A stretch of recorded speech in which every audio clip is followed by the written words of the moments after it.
Alright, so a few market updates. I haven't done a few videos of this recently about the market and everything, how it is. I wanted, I've done multiple different videos about Van Gogh, about Yokohama Pikachu. Wanted to give a very fascinating overview of what's going on.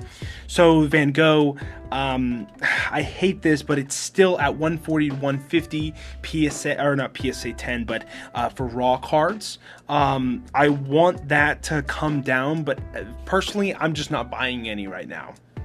Not buying any, don't need them. They're everywhere. Eventually, the price will come down, and I just, if I can see way more scenarios than not that card just continues to go down, and technically the promotion's not over. Technically, the promotion was going until January. So, it could come out again, but not guaranteed. It probably won't come out again, but again, with 140, 150 raw cards, I don't see that holding up in the future. Yeah, people say maybe Pikachu, won't come down, whatever. People said the same thing about Special Delivery Charizard.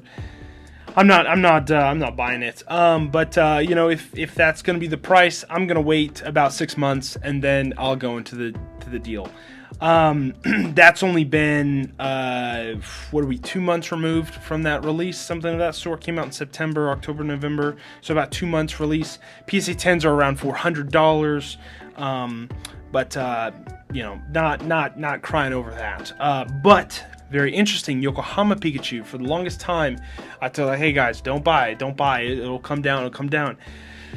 Oh boy. So Yokohama Pikachu, PSA 10s are selling for about $311. PSA 9s selling for like $180, $150. I've seen even lower.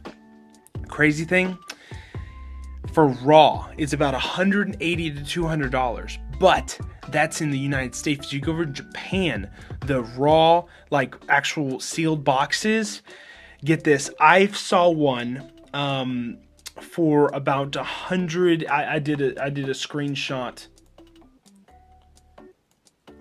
So you can buy them right now from sealed in box in Mercari, Japan, if you have a boarding service, for around $150 if you want to buy one. But if you want to buy multiples, I found a listing for if you buy 10 of them, you buy them for $1,341, which comes out to $134 for sealed, pretty much guarantee PSA 10. Don't want to say the G word, but Japanese, modern. It'll probably get a PSA 10. You probably have an 80% chance. That is really attractive. $130 for this card for a long time. This sealed in a box, it was $300. And what happened? PSA 10s, everyone got them graded, came back. Now the PSA 10s, they sell for $311, the same price as if you bought it sealed when it came out, even a little bit higher actually. And now you're seeing the PSA 10s prices are dwindling, maybe going down. You can buy them sealed for $150, even if you bought them a large amount of them, $130. You grade them for, at the end of the day, your cost would be $150 to get a PSA 10. And obviously that's making the assumption you'll get a PSA 10, but like I said, modern Japanese, it's probably going to be the aspect of that. So again, that's very attractive, but also how many of these are actually on the market in Japan? There's a reason why it's like you can buy 10 boxes, you can buy 20 boxes of these or whatever, because it's how many they have them. If you just saw each individual items and you didn't see any like huge quantity, then okay, this is a little bit more scarcer, but this goes to the show of how many of them are out there. So maybe we're only 4 months removed. Remember my rule of the 6-month rule of anything that comes out in Japan, anything that comes out in general, 6 months. Usually people's focus switches, and they don't really care about what happened the next just before it, because if everyone's moved on. That's my 6-month rule. And in certain cases, like things that have a longer print print run, but a longer time to be printed more, it may turn into 8 months. So that's kind of what Shiny Star V was for myself. Anyway, so that's kind of the update on those two cards. And also what I've been buying, I can tell people this. I'm always looking for Easter Pikachu. Easter Pikachu is a phenomenal card. I love the artwork, love the release. A lot of people, it's not their cup of tea because it's not all shiny. You know, it's not all, well, shiny in the aspect of, you know, has texture on it. Everything doesn't have that card, just a plain kind of card, but it is reflective and everything. Just beautiful, cute little card. I love it. I've been buying as many as I can, but it's so hard to find them raw and to grade them. PSA 10s go for, I don't even know, like $700, something like that, and then the raws go for maybe a couple $100. And again, they're pretty hard to find raw in good condition, but it's I think it's a home run card for anybody who's a Pikachu collector. Will gawk over that card. It's very few cards that have a female Pikachu. You know, the tail looks like a butt, but also just the cute release of Easter Pikachu. And then Yokohama Pikachu, not the Yokohama Worlds deck Pikachu, but the Yokohama 2017 Pikachu, 2018 Pikachu. That you know, releasing, it was the opening of the Pokemon Center in Yokohama, and they released unique cards. But those I'm always looking for. You've seen my you know, inventory videos. Always looking for those cards. I have a big stack of them. They're very, very valuable in my eyes anyway. And you know, if I have to hold on to them for a few more years, I will. You know, it's a beautiful card, beautiful release. Pokemon Center releases, I would say, are undervalued. Just me. There are a lot of them out there, yes, but the unique releases and unique artwork, Japanese exclusive artwork, it can't be topped by any English release, honestly. But that's on buying, as well as stamp box Pikachus. They are in Japan selling for about $340. There's not very much arbitrage going on with those, where in the United States you can buy them PSA 10 for the complete set for about $600, a little bit less. But you say like, oh, you know, you buy them for $340 and it's $600. There's big about a margin there. By the time you grade them, get upcharged $20 or whatever per them, and have the ability and have the possibility of them not coming back 10s. That arbitrage is pretty much evaporated at that point. There's maybe a few $100 or $100 to be made. Some people that may be worth it, but for me, I'm just buying them at a lower cost margin. And I sold a bunch of those cards. I have a personal collection of just 2 of those cards left, which is the complete set, obviously. And I'm wanting to accumulate a little bit more back up those, because those are phenomenal cards. They're not shiny or anything, but the artwork, phenomenal. Obviously, some people think of, you know, Munch Pikachu and everything with those cards. I know it's kind of been overshadowed by Van Gogh Pikachu, but I still think those are phenomenal cards to have a collection piece on and everything. So besides how the market is doing, which is more of a, you know, it's more of a buyer's market. The buyers more have the power on that aspect. If there's a lot of cards on the market, people are trying to churn through the cards, everything. Like I said in the previous video, if you can hold off and not sell at a super cheap rate, you'll be in so much better position than those that do have to liquidate.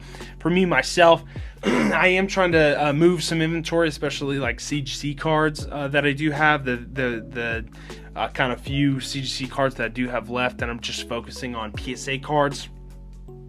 I think long-term CGC will dwindle off. That's just my personal opinion, because of the continued business practices they have and the worse and worse name they make for themselves. But that is just myself, and you know, it could just pan out that CGC does well, and then, you know, they just continue on as normal. But they will, I think they will never topple PSA. Your card will always be more valuable in a PSA case than a CGC case. And that's for multiple reasons. One of the main reasons I would say kind of helps hand in hand is the premiums. Or not the premiums, the upcharges that they do charge. That if you have a card that is worth like $500, and they're like, oh, that's $500, you know, that's it's going to be upcharged, you know, to $50 tier or $20 tier or something. And there's that premium. That only goes to show that the people that are selling those cards, they know that there's that premium attached, and that upcharge attached to the, you know, are less likely to sell at a lower price because of that, and because it's PSA, the leaders. And I think if there was, if PSA was like neck and neck with CGC, I think there would be an incentive to alleviate that, you know, upcharge type of deal, because CGC doesn't do upcharges, and why would you grade your $5,000 card with PSA where they upcharge you, you know, like a few $100s where CGC doesn't. But I think the premium's there because of that, and because of, you know, their market leaders and all that kind of stuff, and they're obviously, they've been consistent for a long period of time. I know a lot of people are like, oh, you know, population control, and, you know, 7 certs are the way to go, or, you know, 8 mil certs are the way to go, or, you know, you can go down the line. Oh, I only collect 4 million certs, or I only collect freaking, I don't know, it's a lot of those things. Like, at the end of the day, there are people grading your cards, just like how CGC, there are people who are grading your cards. They're going to make mistakes. They're going to accidentally grade a human cut card and call it an error. You know, PSA's faltered with that before. They've done faults before. I'm not neglecting that. But CGC also has done that fault, and they're both at fault, yes. But at the end of the day, we're human. We make mistakes. But it's how the companies continue operating and continue, you know, their morals and their responsibility for that, and how they come up on top with that. And that's what the most important thing is, because if you're going to have a card that has the company on the top, you have to believe in this company, and the people who are possibly buying these cards have to believe in that company as well. I think that's mainly why PSA has that premium with it above any other company right now. So, like I said, getting rid of some cards, just moving them. But I think right now I'm kind of just, you know, steadfasting with my business, kind of putting all my cards out there, seeing what nibbles are going on here and there. May do a holiday sale. May do that, maybe like 15% off all cards, something of that sort, that are below a certain threshold. So like cards that are below $500, they have a 15% off deal type of thing. You know, there's some deals to be had with that aspect as well. There are some $500 cards that is a pretty significant amount. What is that? That's about $100 off for a $500 card.